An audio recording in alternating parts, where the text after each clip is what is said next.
तर आता एक ब्रेकिंग न्यूज समोर येते। या ठिकाणी आपण पाहतोय राजकीय वर्तुळातनं सुधाकर बडगुजर यांना तडीपारीची नोटीस बजावण्यात आली आहे। बडगुजर ठाकरे गटाचे नाशिक जिल्हा प्रमुख आहेत, तर उपायुक्त मोनिका राऊतांकडून तडीपारीची नोटीस त्यांना बजावण्यात आली आहे। आताची ही महत्त्वाची अपडेट आपण पाहतोय।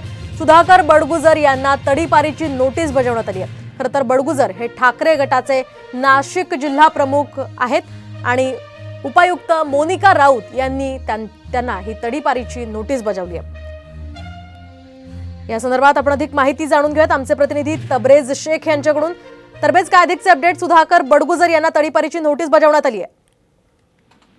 बरोबर आहे, निवडणुकीच्या तोंडावरच उबाटा गटाचे जिल्हा प्रमुख जे आहेत सुधाकर बडगुजर यांना आता पोलिसांकडून तडीपारची नोटीस बजावण्यात आलेली आहे। आज सकाळी 7 वाजता पोलीस त्यांच्या घरी गेले होते नोटीस बजावण्यासाठी, मात्र सुधाकर बडगुजर यांनी ही नोटीस घेतलेली नाहीये। ते म्हणे का मी पोलीस आयुक्त यांच्याशी भेट घेणार आहे, त्यानंतर मग नोटीस घेणार आहे। त्यामुळे आता कालच एकनाथ शिंदे मुख्यमंत्री नाशिकमध्ये येऊन गेले आणि आज नाशिकमध्ये उबाटा गटाचे जे महानगर प्रमुख आहे सुधाकर बडगुजर यांना तडीपारीची नोटीस बजावण्यात आलेली आहे। एकूणच आता नाशिकमध्ये 20 तारखेला निवडणूक होणार आहे आणि त्याच पार्श्वभूमीवर आता उबाटा गटाचे जे महानगर प्रमुख आहेत त्यांना नोटीस बजावण्यात आल्याने राजकीय एकच खळबळ वाढली आहे।